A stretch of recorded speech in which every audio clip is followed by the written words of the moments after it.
इसलिए आज उस सोच को समझना जरूरी है जो भारतीय राष्ट्र नायकों के बारे में तुच्छ सोच रखती है।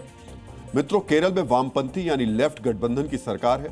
जिस संस्था ने किताब छापी थी वो सरकारी संस्था है, यानी वहां भी वामपंथी विचारधारा का वर्चस्व होगा। तो नेताजी को अपमानित करने वाली, उनकी प्रतिष्ठा को धूमिल करने वाली इस गलती के पीछे लेफ्ट वाली सोच है। ये वही सोच है जो मार्क्स और लेनिन की विदेशी विचारधारा से ऊर्जा लेती है और भारतीय राष्ट्रीय सम्मान से जुड़े प्रतीकों को अपमानित करती है। मित्रों, आज आपको यह जानना चाहिए कि विदेशी भावभूमि से विचार ग्रहण करने वाली वामपंथी विचारधारा विदेशी प्रतीकों को अपना आदर्श मानती है। वामपंथी विचारधारा का एक पूरा इकोसिस्टम है। इस इकोसिस्टम में नेता हैं, बुद्धिजीवी हैं और उन्हें वैचारिक उनके अनुचर भी हैं। स्वतंत्रता ही इनको नहीं दी जाती, उसे हासिल करना पड़ता है। ये कहने और भारत की स्वतंत्रता के लिए अपना जीवन लगाने वाले नेताजी सुभाष चंद्र बोस लेफ्ट इकोसिस्टम के लिए आदर्श नहीं है।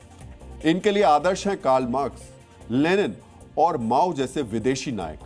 मित्रों, लेफ्ट इकोसिस्टम की सभा, सेमिनार, राजनीतिक विमर्श में इन्हीं विदेशी नायकों के चित्र सजे रहते हैं। लेफ्ट इकोसिस्टम अपने इन्हीं विदेशी नायकों का गुणगान करता है और उन्हें सबसे महान घोषित करता है। आज हम आपको बताना चाहेंगे कि लेफ्ट इकोसिस्टम जिन विदेशी नेताओं को भारतीय नायकों की जगह प्रतिष्ठित करना चाहता है, उन पर इतिहासकार भी सवाल उठाते रहे हैं।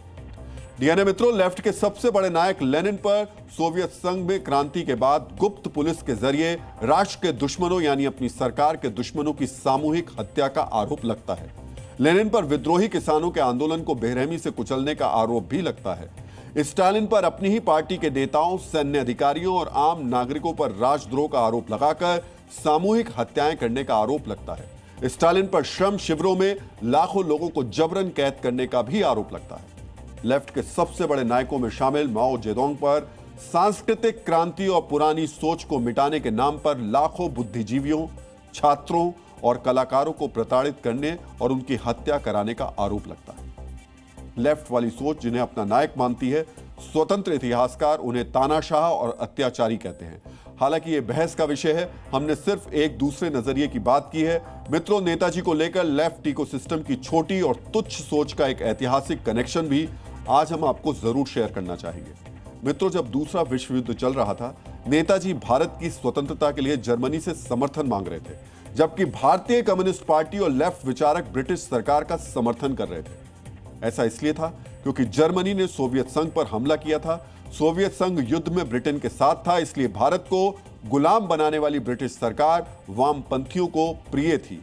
यानी नेताजी भारत की आजादी चाहते थे, वहीं लेफ्ट सोवियत संघ की सुरक्षा चाहता था।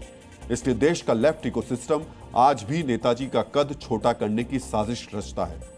मित्रों, यहां हम लेफ्ट वाली विदेशी और दूषित सोच से ग्रसित लोगों को बताना चाहेंगे कि नेताजी सुभाष चंद्र बोस पहले स्वतंत्रता सेनानी थे जिन्होंने भारत की स्वतंत्रता के लिए आजाद हिंद फौज की स्थापना की।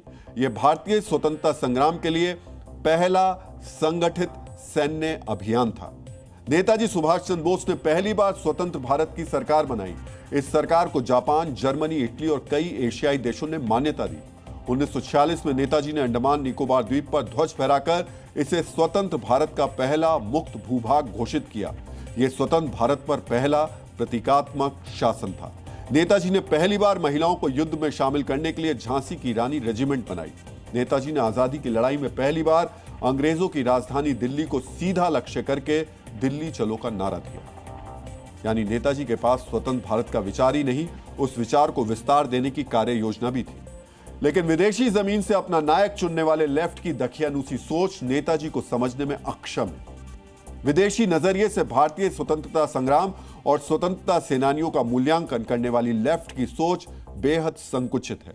शायद इसलिए जिस जमीन यानी सोवियत संघ में यह सोच जन्मी, वहां भी अब ये खत्म हो चुकी है।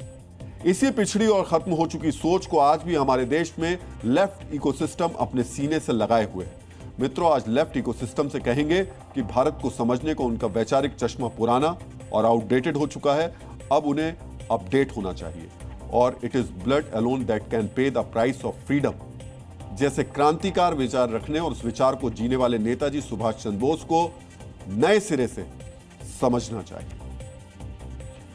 मित्रों, नेताजी का पूरा जीवन भारत भूमि के नाम रहा। नेताजी की मृत्यु भी एक रहस्य ही रही।